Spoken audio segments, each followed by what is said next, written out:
Hey there, Mark Brown. I think one of the ideas that people forget about, and I honestly poo-pooed early in my speaking career, is about connections and relationships. I just thought relationship marketing, like I don't have time for that. Just how do I market myself? How do I get my name out there?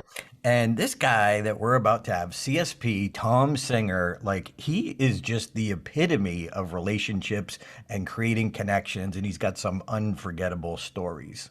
Well, I haven't had a chance to talk with him much myself, but I am so eager to hear about connections and relationships from Thom Singer. Let's do this, Darren. Anyone can give a presentation. Few deliver unforgettable presentations. What's the difference? You're about to find out. Welcome to the Unforgettable Presentations Podcasts with your hosts, world champion speakers and coaches Mark Brown. Your life tells a story, and there's someone out there who needs to hear it. And Darren LaCroix. Stage time, stage time, stage time. Ready for some powerful presentation ahas? Let's dive right in. Hey there, Mark Brown. And when I go back and look at some of the successes I did have, all of them were about connections.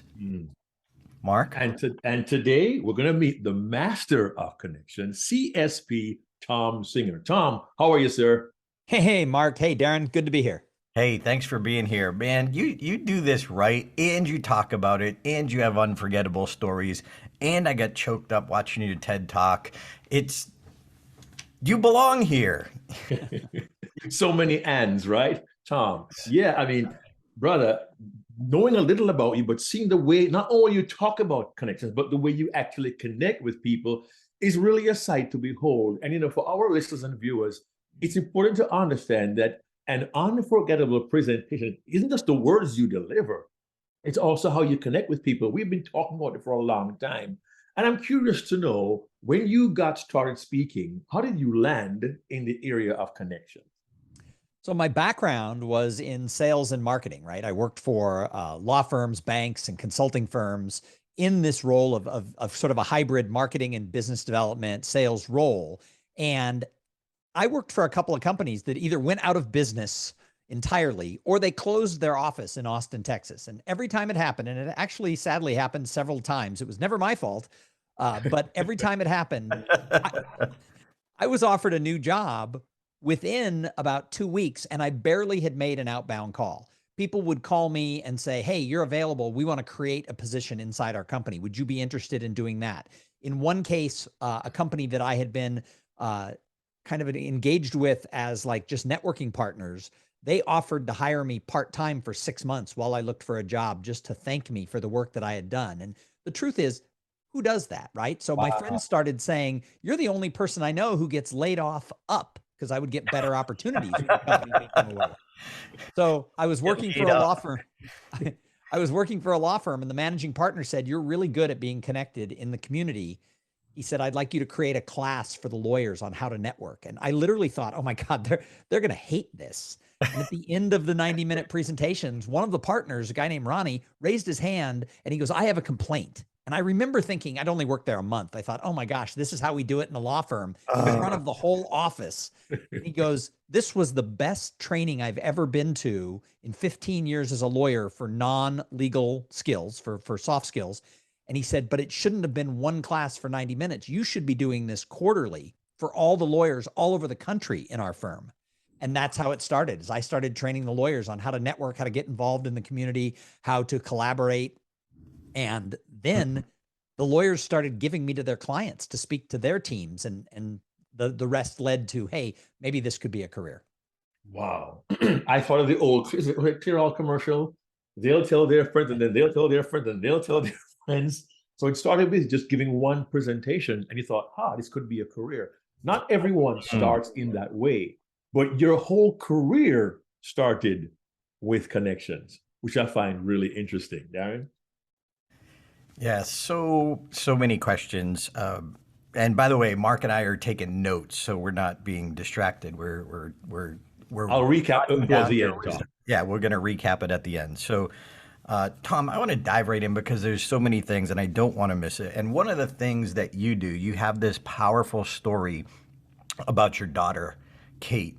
And if you could just give us some of the backstory on that, or tell us a little bit about that story. If you're listening to this, you can look up Thom's TEDx talk and talking about the art of giving small.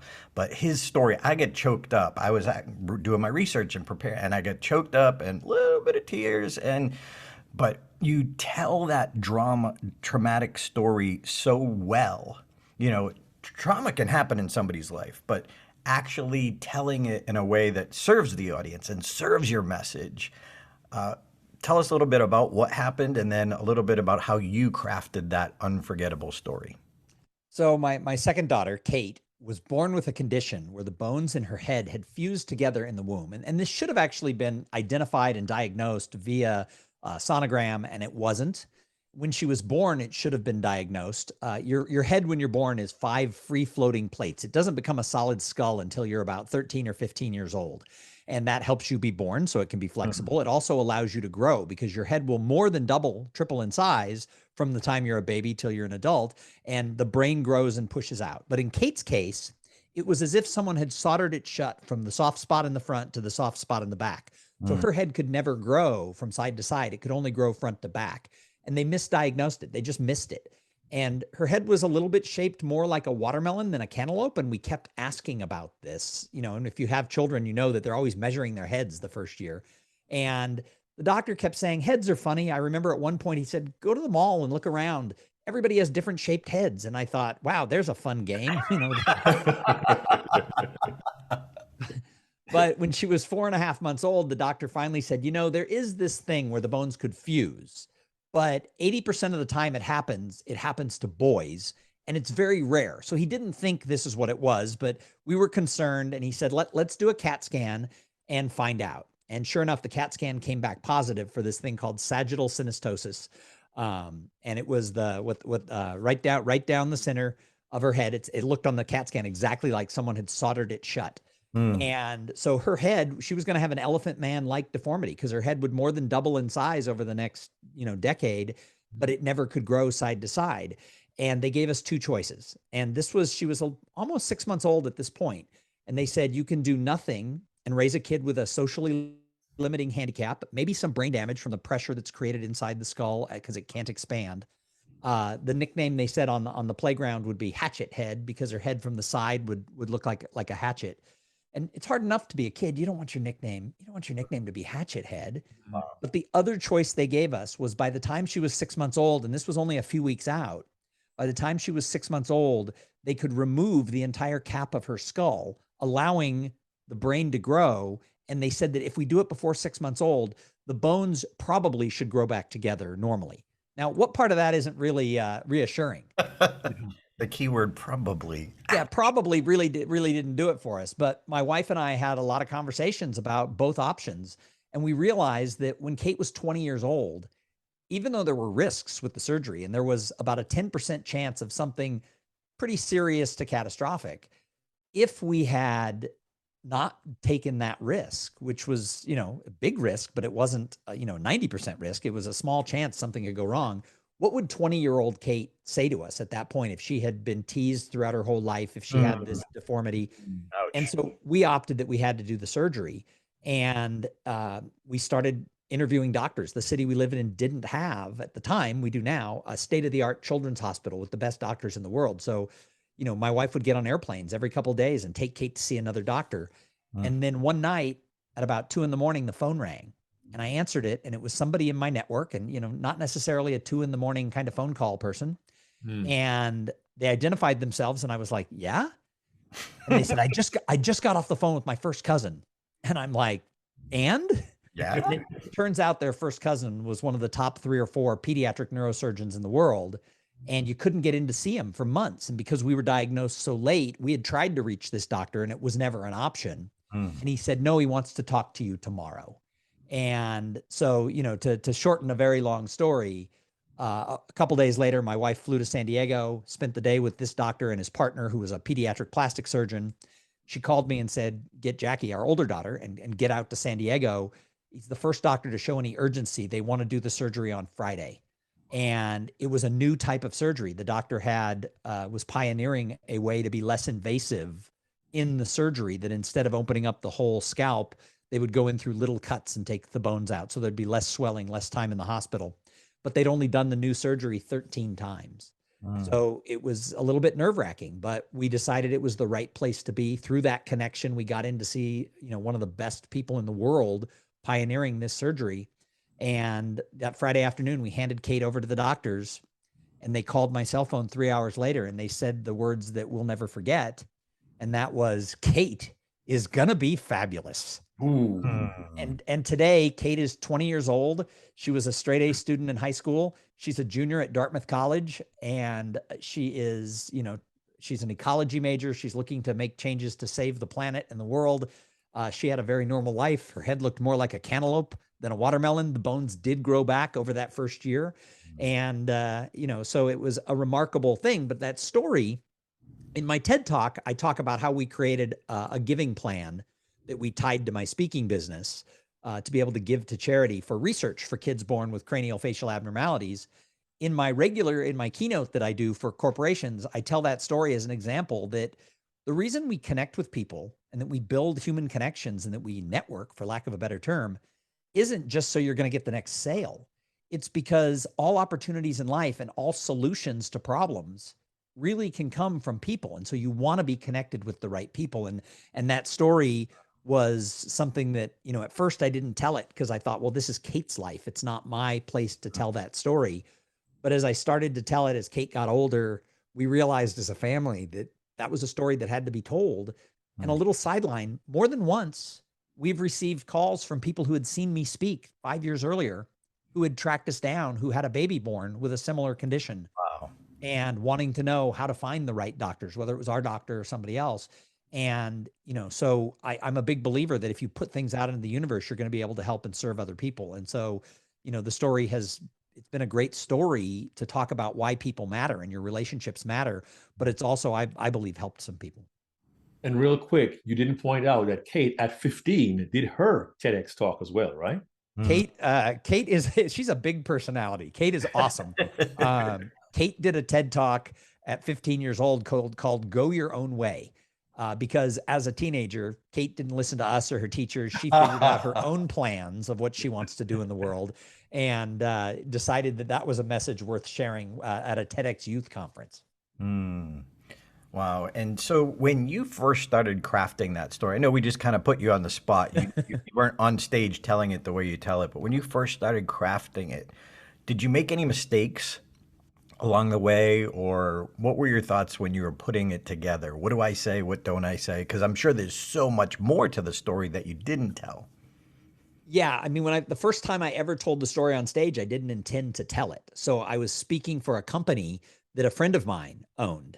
And we were talking about that, you never know where business relationships are going to have an impact on your life. And I had some other examples that were more generic and maybe not even my examples. And my friend who was in the front row mouthed, like Kate's doctor or something to that effect. Wow. And I nodded and proceeded to tell the story. Wow. And it was very raw. I got emotional. Kate was probably 5 years old at the time. So this is probably 15 years ago.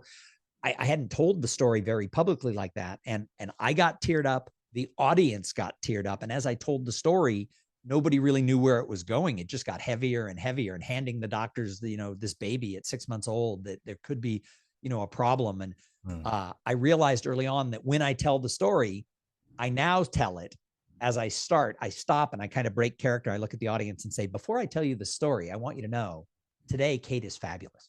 And then I go back into the story because it can be very emotional.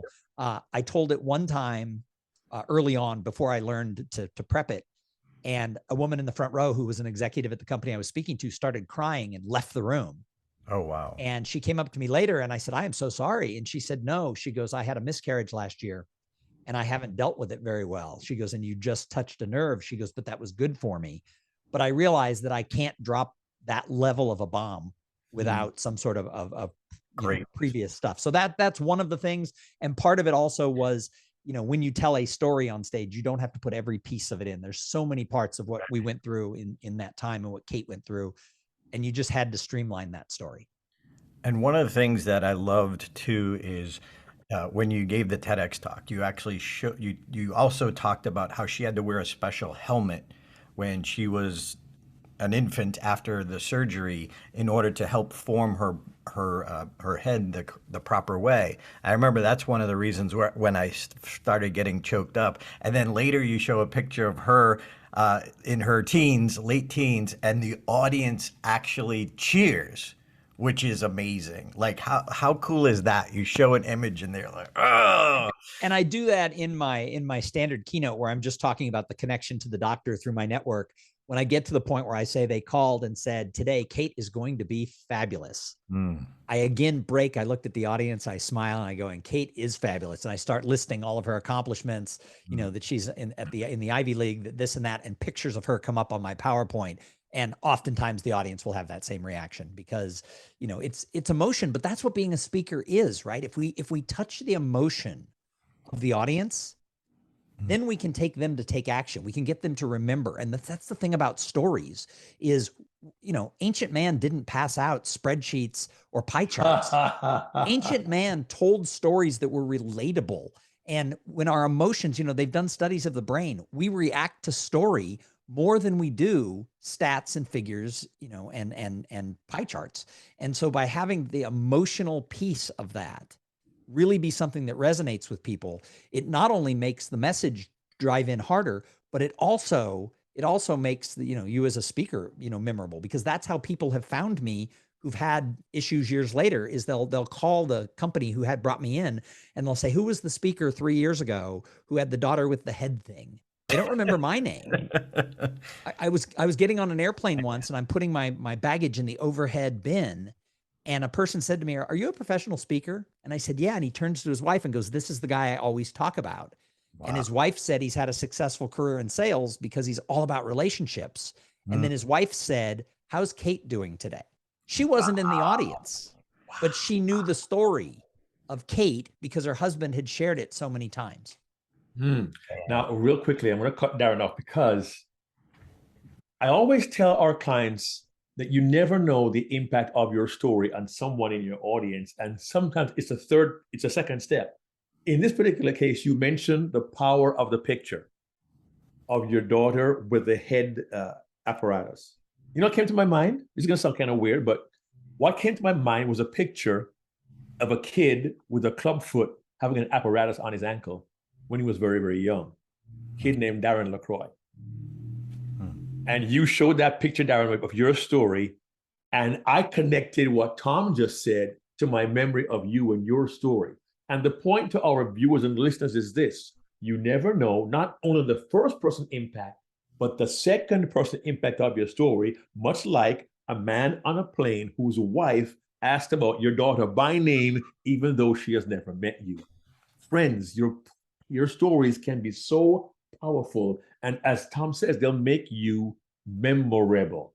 Wow, wow, wow. Darren? And from this story, Thom, the doctor that you got connected with, what is the takeaway message for the connection part, the fact that you created the connection and ended up finding that doctor? What is the main point that you make from this? Well, the point is that, when you network and you build relationships in business, that it's not just about business. Sometimes we forget when we go to a business conference that everybody there is all business 100% of the time, 24/7, but we're not, right? I mean, you can't silo out people. We all bring the good stuff in our life and the bad stuff in our life. And the truth is that we all have that. The good stuff, somebody got promoted. They're out in the audience. They're excited about their promotion. They're getting married. They're having a baby. They're having their first grandchild. Or we have to also remember that sometimes bad things happen to really good people. They got divorced. They got fired. Their company's going bankrupt. They're having mental health issues, which, are higher now than at any time in recorded history, or they're dealing with aging parents, or, their spouse or their kid is sick. And so, that's one of the things we have to remember is that people in the audience are a whole person and they have all pieces of themselves. So 15 years ago, people were like, well, you can't tell that story at a business conference because it's about your kid and it's about surgery and it's kind of heavy. Well, that story became my signature story. I got booked because people remembered, that. And they were like, oh, we want the guy who told the Kate story is what it's been referred to as. And, it's one of those things that, that the message, the reason I tell it is that this isn't just business. We are human beings that have so many levels to us. And if we forget that we're just there to teach them marketing or sales or stage skills or whatever it is, then we're selling our audience short. That everything we do comes back to people. And I say, look, all opportunities in life are going to come from people. And that, we live in this world over the past 15 years where social media has taken over, but a like, a link, a share, and a follow is not a relationship where someone's willing to pick up the phone and call you at 2 a.m. and say, let me introduce you to my cousin. They don't do that because they followed you one time on Twitter. That's right. A like, a link, a share. And I love that. That's like, the keeper right there. Bam. And let me use that. That's awesome. Kate sounds like a remarkable daughter. You must be over the moon. But I also know daughters are daughters. And has she ever asked for a percentage every time you tell this story? Yeah. We joke about that all the time. Her sister was a business major. And I had a story about her sister and I never told her I was using it. And I say that's because she would have wanted a commission. a sales background family. That's pretty awesome. I noticed that your style also, Thom, is one of, you don't lecture. You don't go to a conference and just talk. Yeah, you have your slides when you need them and your notes when you need them. But your style also is the manifestation of the idea of connections comes when you leave that platform. You go out into the audience, you interact, you bring your bag of tricks and your goodies, and they literally interact. You get the audience to come on stage. You had an audience member on stage with a vending machine at one point in time. Tell us about that real quick. So that was a client. I was emceeing a conference, and they always would come up with something that would be part of the show. And I'm not an entertainer, but as the MC, they would always give me some sort of a bit. And Seattle is where the conference was taking place, was famous for this vending machine that has been out there for like 50 years. It was a 50-year-old vending machine in Seattle. And Cokes were just like a dime or a quarter, and nobody knew who owned it. Nobody knew who was staffing it. It just always had, drinks in it. And it was like this well-known thing, and then it vanished. And so it was all over the news that it had disappeared. And so they wanted to tie something to Seattle. So we told the story of the famous vending machine, and then we had sort of a replica of it, and it would give out prizes. Of course, there was a person behind it. It was an empty machine. And at one point, the person won a submarine sandwich. And instead of just a 6-inch submarine sandwich coming out, we had a 6-foot sandwich that just came out, and it took like 3 people backstage to push it out. And so it was just a sight gag. But I'm, whatever the client wants to do, my attitude is let's have some fun. And my style as a speaker is to be conversational. The best compliment I ever got is I spoke to a big convention, 900 of the top mortgage people in one of the biggest mortgage companies in the country. And unbeknownst to me, and unbeknownst to the person in the audience, it was one of my college fraternity brothers from over 30 years ago who I had not kept in touch with, right? I mean, I was in a fraternity with over 100 people.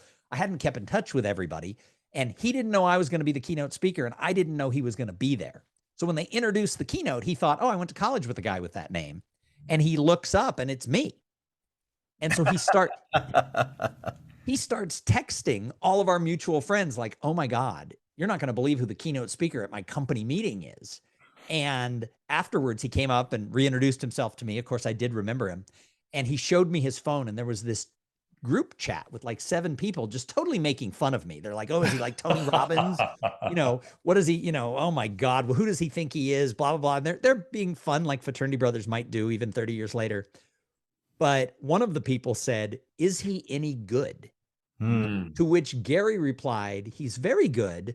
But more interestingly, he's the same guy you would have had a beer with at the frat house while he's on stage as he would have been if we were having, a rush party or something like that. And so that to me was the biggest compliment I ever got, was that I'm the same guy talking to you from the stage as I would be at the bar. Is that in your bio? Should be. So I have two questions. One is a follow-up, but I'm just going to feed you one at a time. So first question is, what mistake or what's one of the big mistakes that you see people making about connections? Other than the links to share the, I can't even like Likes, links, shares, and follows. Likes, links, shares, and follows. Likes, links, shares, and follows. So there's two parts to that answer. The first one ties directly into that whole social media. They think because you're connected on LinkedIn or Facebook or Twitter or TikTok or whatever it is, or they watch your videos, that there's a relationship. But those things are push out, right? They're one-sided. So you could watch all of my YouTube videos, or you could listen to one of the podcasts that I host. And you could say, oh, I know you, because in those things, I might talk about Kate. I might talk about my wife, Sarah, or my daughter, Jackie, or my son-in-law, Thomas, and you'd be like, oh, I better throw in, or Kate's boyfriend, Wyatt, in case that's ever gets listened to. I don't want to leave that out.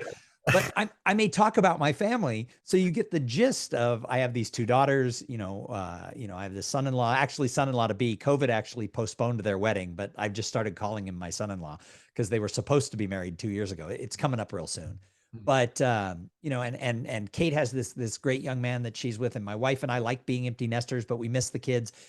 You might know that about me, but I don't know anything about you if you just heard me say that. So we're taking one-sided relationships and thinking, oh, I have something with this person. So the first mistake is that these digital connections aren't the same as shared experiences with people, where you're at a conference or you're on a trip or you have a cup of coffee with them. So that's the first thing. And I think the second thing is that they think just because they meet somebody that they have a relationship or that people like them. We don't know what people think of us. There's a lot of people who I'm sure don't like me, and I don't know that. I run into them in business, and they put on a nice, polite, societal face. And, I talk to people all the time, and they go, oh, so-and-so loves me.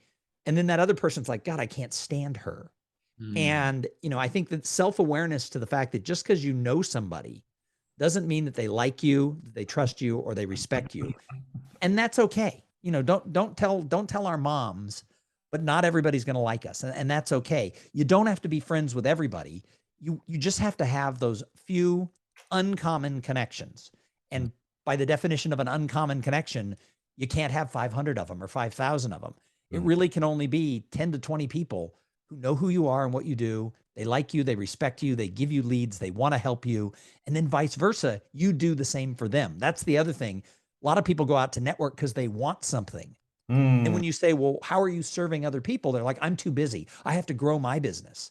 Well, if you showed up and said, I am not going to help a single one of you in this room. In fact, I'm going to ignore you. I'm going to throw your cards away when I get home. However, would you please promote me to your network? And yet that's what people do.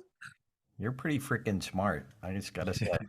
And my follow-up question, going a little deeper, because our audience, the people listening to us, are pastors, presenters, and speakers. What would you say maybe a mistake a speaker would make? They meet a speakers bureau or an audience or a CEO. What's a mistake that you see speakers making? Well, I mean, the first mistake I think that a lot of speakers make is they show up, they speak, and they leave. Their greatest skill on the platform is getting to the airport 18 minutes after they say, thank you very much. Or like they get invited to the board dinner the night before. They're speaking for a company meeting and there's a special VIP dinner and they're invited. And I talk to speakers all the time and go, I don't go to those things. I don't want to socialize with people I don't know. So they skip the board dinner.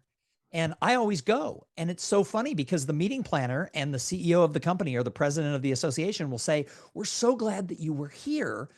A lot of speakers blow us off and say they have other plans. And then we see them getting room service or whatever. And they're like, they know when you say, no, I'm not going to attend your special VIP networking thing that you've invited me to. They know it's because you don't wanna. It's not because you're like, oh, well, I'm actually trying to finish my book. They're not going, oh, that's so awesome. They know that you're choosing not to do it. And yet most of the spin out referrals that I get come from the people I sit next to at those dinners or the people I meet at the happy hour or when I go to their luncheon after I speak. I try very hard when I'm involved with a conference to remember that not everybody's going to come up to the stage and say like, oh, great speech. So if you go to the networking thing that happens an hour or two later, some people will be more apt to come up and talk to you. And when they do that, you've shared an experience. It's not just you on the stage. they're more likely after you talk to them one-on-one to take your card, to save your card and call you 6 months, a year, 5 years later when they're planning a different event. So I think the biggest mistake people make is they think that giving the speech is the only part of being good on stage or being good at the conference. Meeting planners will say, we like speakers who engage with our audience on social media, in person, before, during, and after the event. So my answer to your question is most of them just speak, get their check, and run to the airport. Brilliant, smart. And I want to reiterate this.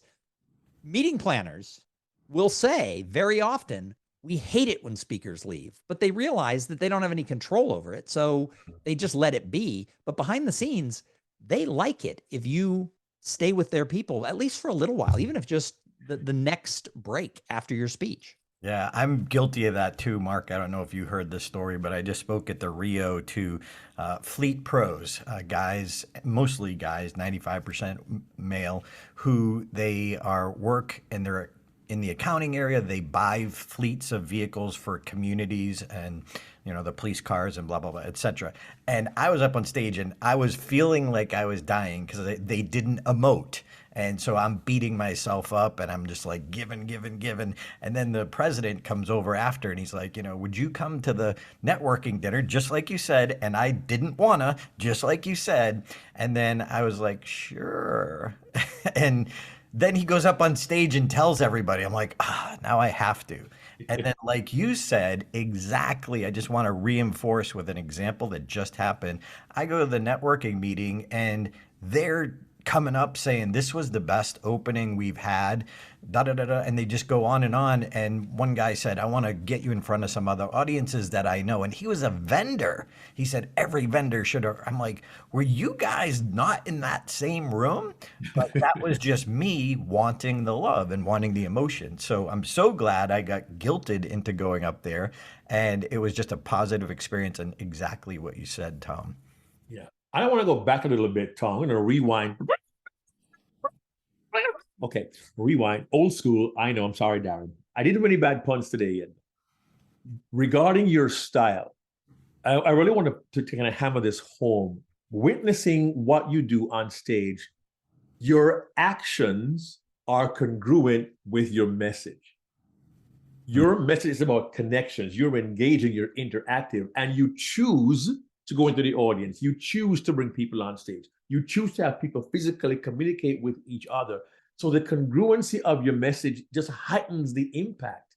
What lesson, I mean, it almost sounds obvious, but how would you articulate that as a lesson, particularly for the emerging speakers who are hearing our podcast, Thom?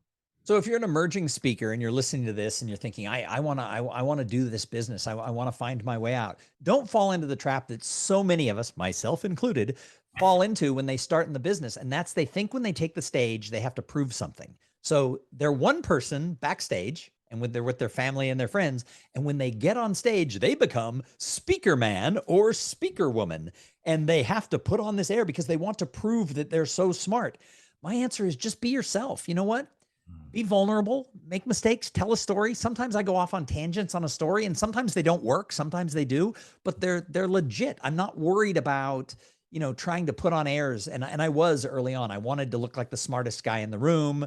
I was very concerned about what I wore on stage. 3-piece suits. Yeah. Yeah. Well, in the day you had to, they expected you to be in a tie. Now, I'm more comfortable in a t-shirt and a blazer and jeans or khakis. And, but here's the other thing is I always ask the client, how do you want me dressed on your stage? To which it's interesting because a lot of clients will be like, what do you mean? And I said, well, it's your conference. How would you prefer I'm dressed? Would you want me in a suit and tie? Would you want me in khakis and a blazer? Or would jeans and a t-shirt with a blazer be okay?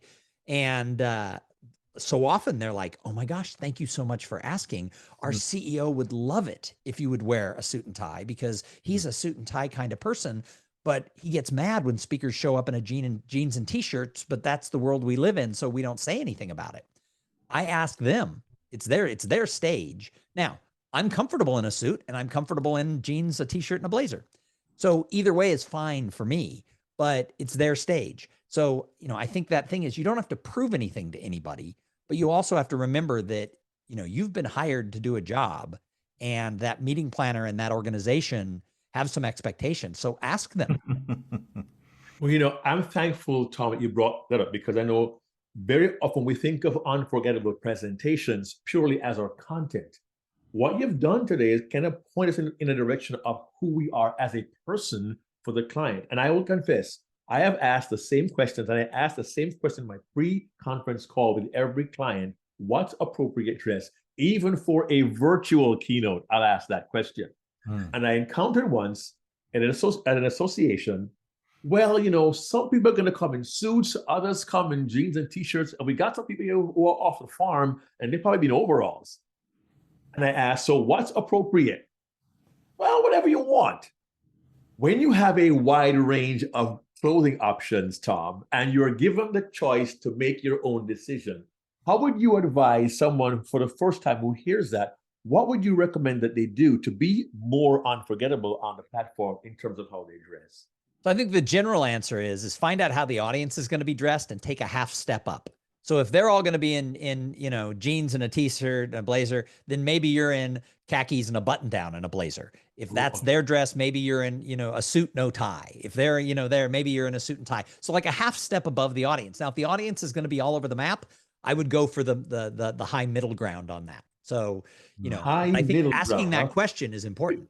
Yeah, it is. Now, you know what? I chose to go with slacks, loafers, a button down, and a sport coat, because some were in suits. Had a state Secretary of Education was there, but others are going, it had t-shirts. Some of them had those button downs, no jacket. So I figured if I wore a sport coat, that'd be casual enough with a half a step up. That was my choice. But it's good advice, because you want to be unforgettable for the right reasons and not for the wrong ones. And that could be a small thing for us to consider. Or you could do the Jay Bear thing, where he actually puts the different suits on his website for the meeting. That's great. That's the best marketing tool any speaker has ever done. For those of you who don't know what Darren's referring to, Jay Bear always wears plaid suits. And the reason he does it is he says, as a middle-aged white guy, when he gets off stage, if he was in khakis and a blue blazer, nobody could find him. So he wears really loud plaid suits on stage, so that when he is networking afterwards, everybody goes, there's the speaker. So they can easily identify and find him. But he owns 10 different loud plaid suits. And he actually has a mix and match click here of picking his shoes, his tie, and his suit that the meeting planner can do. So they can match it to their colors. They can match it to the season. It's brilliant. And meeting planners love it. He's brilliant for doing that. That almost sounds like the dress me dolls my kids used to have. And my daughter is 38 years old, but you get this pattern, put this blouse and these shoes and these socks. Yep. This is going back a lot of years now. So. No, but that's what he does. And it works. And the reason it works is because it's true to who he is. I mean, he's a plaid suit kind of guy. I couldn't wear a loud plaid suit. That's not who I am. It's true to who he is, and it's authentic. And I think that's the thing, is if you copy someone else and try to do that, then all of a sudden you're not being authentic. You're being a copy of somebody. Yep. And quick shout out, you host Speakonomics for the podcast for the National Speakers Association. What's it like being on the other side of the microphone? So I started my own personal podcast, which is called Making Waves at C-Level, like CEO, CFO. It was originally called Cool Things Entrepreneurs Do. I changed the name a couple of years ago, but Making Waves at C-Level is now 8 years old and almost 800 episodes. And so I've been doing podcasts before most people, right? I mean, I wasn't a super early adopter, but I was before all the celebrities and everybody else got involved. So I like doing interviews because it's like a personal university. I get to learn so much when you sit down with really smart people and get to ask them whatever you want. So 2 years ago, we created, with the National Speakers Association, Speakonomics. And the idea is it's a show about how to make more money as a professional speaker. So I don't ask a lot of questions about how'd you get into the business or what's your background. It's literally, what are your tips for how to make more money or be better on stage, which essentially will lead to make more money. It's a lot of fun. I've done it for 2 years. I don't know if this is public knowledge, but I'll just say it. They've just asked me to do a third year. The original plan was at least 3 years, because you can't have consistency if you're changing your hosts all the time. Right, sure. And I don't pick the speakers. The staff at the National Speakers Association picks the speakers, but we try to cover a wide variety of topics about how to do this business. And it has been like my own little speakers university. And everybody who comes on the show has to have a tip on how to be better, or actually 2 tips.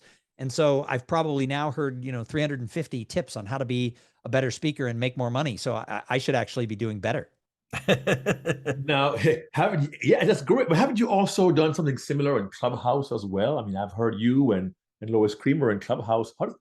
How's that work? So we're not doing the Clubhouse anymore, but when we started Speakernomics, it was during the pandemic, and Clubhouse was blowing up as like the hottest new app. It's sort of dwindled since then. But I said, look, a way to promote this podcast, Speakernomics, let's go on, because they wanted Speakernomics to be a top of the funnel podcast, so people could find the National Speakers Association because they found the podcast. They previously had like a CD that came with the magazine called Voices of Experience. That was a great product for like 30 years. I guess it started as a cassette tape before my time. And we had the albums before. No. Yeah, and there you go. So, but it was a member benefit. So it just was for members. So it was very inside baseball, and people would talk about things about the last conference or this and that. When we created Speakernomics, I said, look, it's the official podcast of the National Speakers Association, but we very rarely talk about NSA. We talk about how do you make more money as a speaker. And so, the idea was, to create that. Well, then we want to promote the show. So we started a weekly Clubhouse room where we would talk about the speaking industry, and we would always plug what was on Speakernomics that year. And I volunteered to do that for about a year and a half until we just weren't getting the same amount of people as we were before. So Clubhouse had kind of lost its edge. People weren't on the audio apps as much, but it's been a great way to help promote Speakernomics, which in turn promotes the National Speakers Association. Which my commercial for NSA is, I never would have succeeded in this business 14 years ago if I hadn't joined the National Speakers Association, because there's a lot of places you can get information, but it's those relationships and meeting people who are doing the business and building friendships. I tell people all the time, if you want to be a professional speaker, the secret sauce is how many speaker friends do you have? So this goes back to everything that I talk about, right? It all comes back to the people. If you have a lot of speaker friends, and by friends, I don't mean somebody who you follow them on you listen to their podcast. I mean, you don't have plans for Thanksgiving and they invite you to their home, that level of friend. When you have friends in the business, you're going to find out, and you guys know this, from the outside looking in, the speaking industry looks like one thing. You see a lot of the celebrities and a lot of things. When you get on the inside, you're like, oh, this is a whole different business. And your friends will help you avoid, the holes and the bumps in the road. And so got to have speaker friends. Well, Thom, we want to honor your time here. As Mark puts together the keepers for this episode, I always ask 2 things. Number 1, how can people find you? If people want to have you at your convention, recommend you, or check out one of your podcasts, what's the best way to find or follow Thom? You can find me and my own podcast and my speaking business stuff at thomsinger.com. That's THOMSINGER.com. If you want to find Speakernomics, it's on all the podcast apps. It's, just Speakernomics like it sounds. And that's the NSA podcast. So those are the best ways to find me. And last question before we wrap it up here. If you were sitting down for over a cup of coffee with one emerging, eager presenter who really wanted to be unforgettable, what advice would you give them? Wow, that is a great question. So if I was sitting down with somebody who really wanted to do it, the first piece of advice I would give them is, as we said before, stories are so important, but your story isn't your speech, and it's not what leads you to that world. I've talked to a lot of people who are like, oh, I had this incident, I want to be a speaker.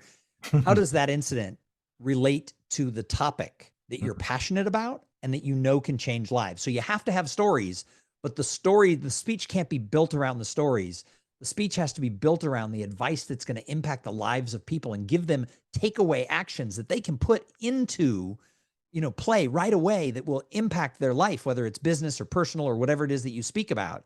But then you have to tie it together with powerful speeches. So don't think that the story itself is going to make you famous or get you booked. You got to have an actionable message. And when those 2 come together, it's awesome. And then the last piece of advice would be get involved around other speakers who are working. not just people who say, here's my tips, but make friendships with people who are actually getting paid to speak. And, success leaves clues. If you hang out with successful people, they can't help it. They're going to drop an idea, a nugget, a theory, a concept along the way. So the more you hang out with working speakers, the more you're going to be able to build your speaking business. Wow. Thom, seriously, this way above my expectations. Thank you so much. Mark Brown, what do we got for keepers? What's the wisdom, Thom? Well, there's a question first. Is Thom a singer? Oh gosh. Oh, you would not want to hear my voice. I'm the only person that a priest has ever said, don't sing in my church. Oh gosh, really grating. No, that is not. I'm a singer by last name only. Well, that's not, I had nothing to do with that comment. Don't hold that against me. Well, Thom, I'm known for my really, really bad puns and bad dad jokes. So you aren't a singer, but do you sew? Singer sewing machine. I'm sorry. Okay, my only regret is I'm not an heir to the sewing machine. There you go. That would be great. Here are our keepers, and there are many. Thom, thank you so much. Thank you very much. Your network isn't just about your speech. Our lives are enriched by the connections we make with others. And the business relationships can have a profound impact on our personal lives. When you tell your stories, you don't need every piece, just the ones that are most effective. You must touch your audience's emotions and inspire them when you present. Business relationships are not, I said that, are not just about business. Your audience are whole people. Bring your whole life to every presentation. It isn't about the likes, the links, the shares, and the follows. And notice that digital connections are not the same as shared connections. And just because they know you, it doesn't mean they like, trust, and respect you. And please, as a presenter, don't just show up, speak up, and then leave. Attend the VIP dinner. Be a part of the networking opportunity. And remember, giving the speech is not the only way you connect with the audience. Spend time with them. Be authentic, true to yourself, and true to who you are. Ask clients about appropriate dress, because how you dress is one way you can connect with the audience. Keep questioning for yourself.